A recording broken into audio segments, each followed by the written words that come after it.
जय हिंद। आपका फिर से अपने YouTube चैनल लक्ष्य साथी पर स्वागत है। इसके अंदर हम देखेंगे कि भारतीय जो नागरिकता है या कहें कि जो नागरिकता का अर्थ और क्या महत्व उसका है, ये हमारी जो कि भारतीय राज्य व्यवस्था पर क्लास नंबर 25 है। यानी कि इससे पहले हमने 24 क्लास से जो कि भारतीय राज्य व्यवस्था पर की है। इसी के साथ ये नागरिकता यानी कि नागरिकता एक बहुत बड़ा टॉपिक है, दिखता छोटा है लेकिन बहुत बड़ा टॉपिक है। इसके अंदर ये पार्ट नंबर फर्स्ट है। इसके अंदर हमारा मुख्य टॉपिक है कि जो नागरिकता होती है, इस नागरिकता का अर्थ क्या होता है और नागरिकता से क्या महत्व है, नागरिकता का क्या महत्व है।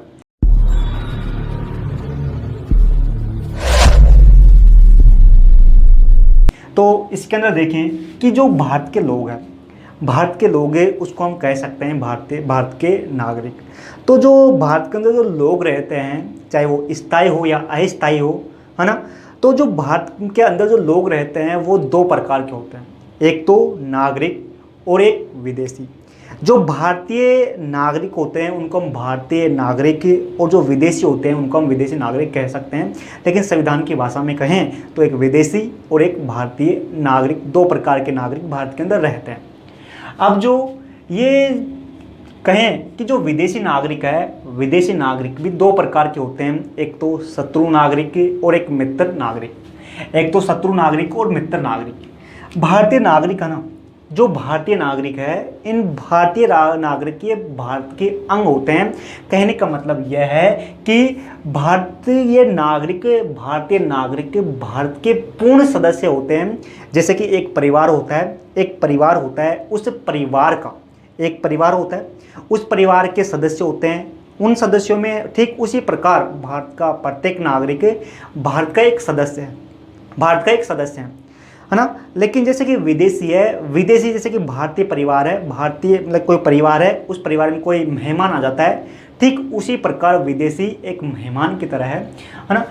इसी के साथ जो भारतीय नागरिक है ये अपने देश या कहीं के अपने राज्य के प्रति पूर्ण निष्ठावान होते हैं। जैसे कि हम नागरिक है भारत के, तो हम जो कि इस भारत के प्रति पूर्ण निष्ठावान है, हम भारत का बिल्कुल भी अहित नहीं चाहेंगे, हम भारत के उत्थान की कहें कि कामना करेंगे। कहने का मतलब सीधा सीधा यह है कि जो भारतीय नागरिक भारत के प्रति निष्ठावान है। शायद आप भी भारत से प्रेम करते होंगे, भारत से शायद प्रेम करते हैं, हम भी करते हैं, लगभग सभी, हर कोई भारत से प्रेम करता है। तो उसका यही तो कारण है कि हम भारत के प्रति निष्ठावान हैं, क्योंकि ये भारत, हम इस भारत के अंग है, या कहें कि हम इस भारत के पूर्ण रूप से सदस्य हैं। इसी के साथ देखें कि जो भारतीय नागरिक होता है, इस भारतीय नागरिकों को सभी सिविल अधिकार प्राप्त होते हैं। सिविल यानी कि नागरिक अधिकार प्राप्त होते हैं। सभी प्रकार के नागरिक अधिकार भारतीय नागरिकों को मिले हुए हैं। इसी के साथ राजनीतिक अधिकार भी भारतीय नागरिकों को मिले हुए हैं। भारतीय नागरिकों को सभी प्रकार के सिविल यानी कि नागरिक, तो सभी प्रकार के नागरिक। इसी के साथ जो भारतीय नागरिक है, इन भारतीय नागरिकों को सभी प्रकार के राजनीतिक अधिकार भी मिले हुए हैं। हमारा संविधान जो कि भारतीय नागरिकों को नागरिक और कहें कि राजनीतिक अधिकार प्रदान करता है। इसी के साथ जो विदेशी नागरिक है, विदेशी नागरिक हमने कहा कि एक तो शत्रु नागरिक होता है और एक मित्र विदेशी नागरिक होता है। मित्र विदेशी नागरिक होता है तो वो होते हैं कि जो मान लो कि कोई देश है, किसी देश के साथ भारत के संबंध अच्छे हैं, या कहीं की मधुरतापूर्ण संबंध है, या कहीं घनिष्ठ संबंध है, हम ये सब भी बोल सकते हैं कि उनके साथ भारत के कहें कि संबंध सकारात्मक है। तो उन देशों से, यानी कि जैसे कि हम कहें कि जो आजकल नेपाल है, नेपाल के साथ भारत के जो कि सकारात्मक है या कहें कि अच्छे हैं, तो वहाँ से जो भारत के नागरिक आएंगे तो उनको हम कह सकते हैं भारत जो कि मित्र विदेशी। इसी के साथ कुछ देश ऐसे हैं जिनके साथ भारत के कहें कि तनावपूर्ण रिश्ते होते हैं। इसी के साथ वहाँ पर युद्ध भी चलता रहता है। तो वो देश जिनके मध्य भारत का युद्ध चल रहा है, तो वहाँ के नागरिक भारत के शत्रु नागरिक कहे जाते हैं।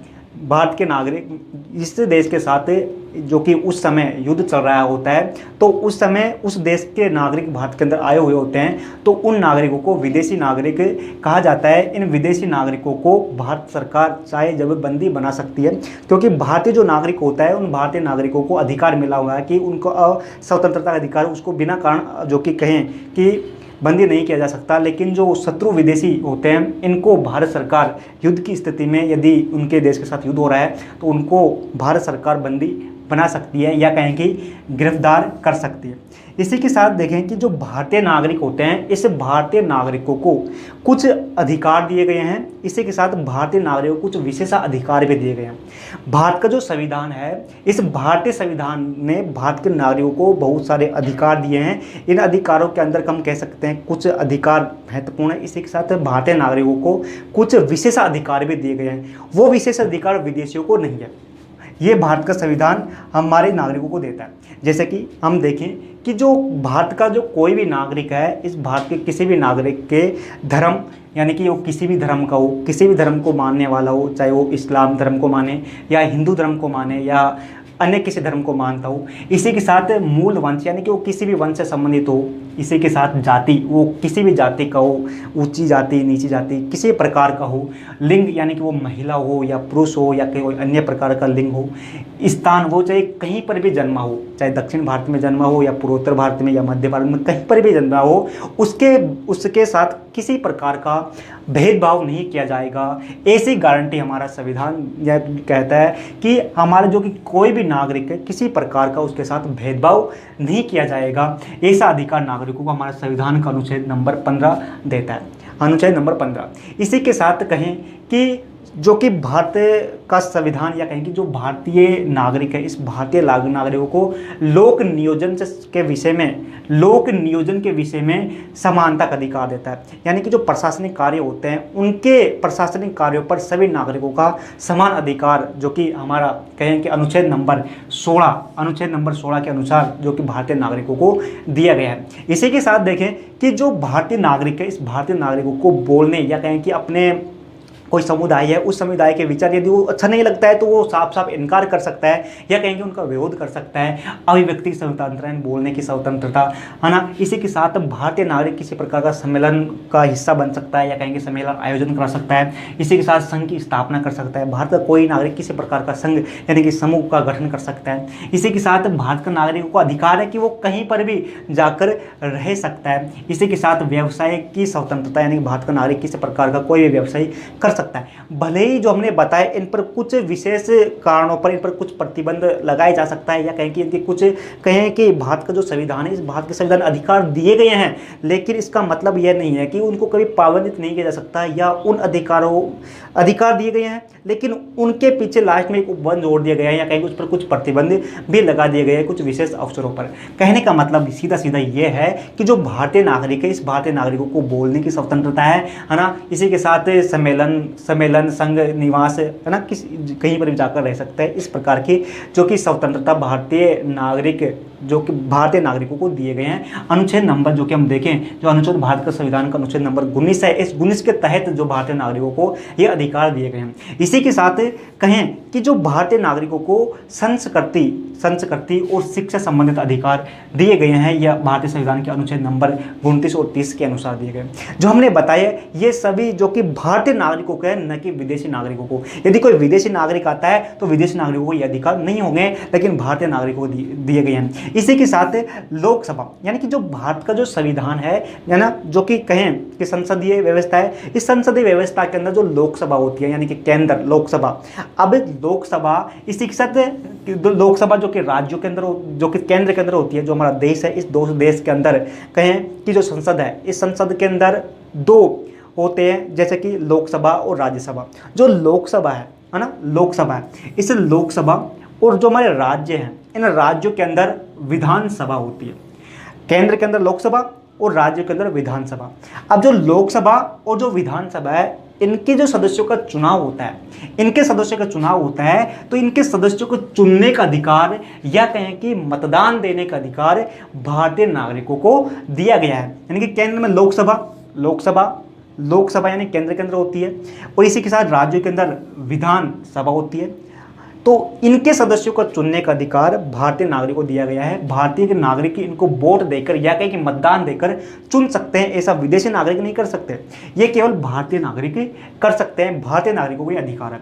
इसी के साथ देखें कि जो भारतीय नागरिक है, इस भारतीय नागरिकों को जो कि अधिकार दिया गया है कि भारतीय नागरिक संसद, यानी कि संसद है, संसद के अंदर संसद है, जो केंद्र के अंदर संसद है, और राज्य के अंदर जो विधानमंडल है। केंद्र के अंदर तो संसद है, ये हमारा देश है, इस देश के अंदर संसद है। इसी के साथ जो प्रत्येक राज्य के अंदर कहें, यानी कि जो राज्य हमारे होते हैं, इन राज्यों के अंदर होती है राज्य विधानमंडल। तो संसद और राज्य विधानमंडल, इनके सदस्यों के लिए भारत का नागरिक चुनाव लड़ सकता है, लड़कर वो जीत सकता है, और वो भी कहें कि इनका सदस्य बन सकता है। ऐसा अधिकार हमारे जो नागरिक है, इन नागरिकों को दिया गया है। लेकिन यही हम कहेंगे विदेशी नागरिकों को ये अधिकार नहीं दिया गया है। यदि कोई विदेशी नागरिक आता है और वो कहीं संसद के अंदर है या कहेंगे राज्य विधानमंडल, तो उसको अनुमति नहीं है, उसको भारतीय नागरिक बनना पड़ेगा। इसी के साथ देखें कि जैसे कि कुछ सार्वजनिक पद ऐसे हैं, कुछ सार्वजनिक पद ऐसे हैं उन पर केवल भारतीय नागरिक ही आसीन हो सकते हैं, विदेशी नागरिकों के लिए वो नहीं है। कहने का मतलब है भारत का नागरिक है तो ही वो इन पदों पर जो कि कहें कि नियुक्त हो सकता है, या कहीं इन पदों पर वो रह सकता है, या कहीं पदों पर निर्वाचित हो सकता है। यदि वो भारत का नागरिक नहीं है तो उसके लिए यह पदवी नहीं है। जैसे कि कहें कि सार्वजनिक पद, जैसे कि राष्ट्रपति, जो हमारा देश का प्रधान होता है राष्ट्रपति, तो राष्ट्रपति बनने के लिए उसको भारत का नागरिक होना आवश्यक है। इसी के साथ उपराष्ट्रपति के लिए भारत का नागरिक होना आवश्यक है। अब जो उच्चतम न्यायालय है, यानी कि सुप्रीम कोर्ट, जो हमारा केंद्र का न्यायालय है, जो हमारा सुप्रीम कोर्ट है, या कहें कि उच्चतम न्यायालय है, केंद्र का न्यायालय। अब जो केंद्र का न्यायालय कि जो न्यायाधीश है, इस न्यायाधीश बनने के लिए भी आवश्यक है कि वो भारत का नागरिक हो। इसी के साथ कहेंगे हम कि जो उच्च न्यायालय है, यानी कि उच्च न्यायालय, हाई कोर्ट है ना, जो उच्च न्यायालय है हमारे राज्यों के अंदर, जो उच्च न्यायालय है, इन उच्च न्यायालयों के न्यायाधीश बनने के लिए भी आवश्यक है वो भारत का नागरिक हो। अब जो हमारा जो राज्य है, हमारे जो राज्य हैं, इन राज्यों के अंदर राष्ट्रपति एक व्यक्ति भेजता है जिसको हम कहते हैं राज्यपाल। तो राज्यपाल बनने के लिए भी आवश्यक है कि वो भारत का नागरिक हो। ऐसा कहें कि यह अधिकार भारतीय नागरिकों को दिया गया है, इन विदेशी नागरिकों को ये अधिकार नहीं है, विदेशियों को ये अधिकार नहीं है। इसी के साथ जो भारतीय नागरिकों को अधिकार तो दे दिए गए हैं, भारतीय नागरिकों को अधिकार के साथ कुछ कर्तव्य भी दिए गए हैं, जिनका कर्तव्य भारतीय नागरिकों को करना होता है। जैसे कि भारतीय नागरिकों के कर्तव्य हैं कि भारत का जो नागरिक है, ये भारत का नागरिक कर देगा, या कहें कि टैक्स देगा, ऐसा कर्तव्य भारतीय नागरिक का है। इसी के साथ जैसे कि एग्जाम्पल तौर पर देखें कि भारतीय नागरिक जो कि भारत का जो राष्ट्रीय गान है ना, राष्ट्रीय गान, उस राष्ट्रीय गान का सम्मान करेगा, आदर करेगा। इसी के साथ जो भारतीय ध्वज है, या कहेंगे तिरंगा है, भारतीय ध्वज, इसका सम्मान करेगा, आदर करेगा। इसी के साथ हमारे देश के नागरिकों के कर्तव्य है कि वो भारत के देश की रक्षा करना उनका कर्तव्य है। कहने का मतलब है कि जो हमारे नागरिक हैं, उन नागरिकों को ये अधिकार दिए गए हैं जो कि भारतीय हैं। यदि विदेशी हैं तो उनको ये अधिकार नहीं दिए गए हैं। अब ऐसा नहीं है कि विदेशों के लिए कुछ अधिकार नहीं है, उनके लिए भी है, लेकिन वो जो कि कहें कि ये कुछ है जो कि केवल भारतीय नागरिकों को दिए गए हैं। तो यहाँ पर हमने देखने का प्रयास किया कि भारतीय नागरिकता जो नागरिकता होती है, इस नागरिकता का अर्थ क्या है और महत्व क्या है ना। जो आने वाली हमारी जो क्लास है, यानी कि जो कि क्लास नंबर 26 होगी, उसके अंदर नागरिकता पर पार्ट नंबर 2 वो अलग टॉपिक पर होगा। जो अर्थ और जो महत्व संबंधित इससे अधिक जानकारी आपको नहीं मिलने वाली है ना, वो अलग नागरिकता एक बड़ा विषय है, उन पर आप देखेंगे। एकल नागरिकता क्या होती है, तो इसी के साथ ये सभी नोट्स के रूप में इस वीडियो के डिस्क्रिप्शन में टेलीग्राम चैनल के लिंक पर ये सभी नोट्स के रूप में मिल जाएंगे। इसी के साथ फिर मिलते हैं। जय हिंद।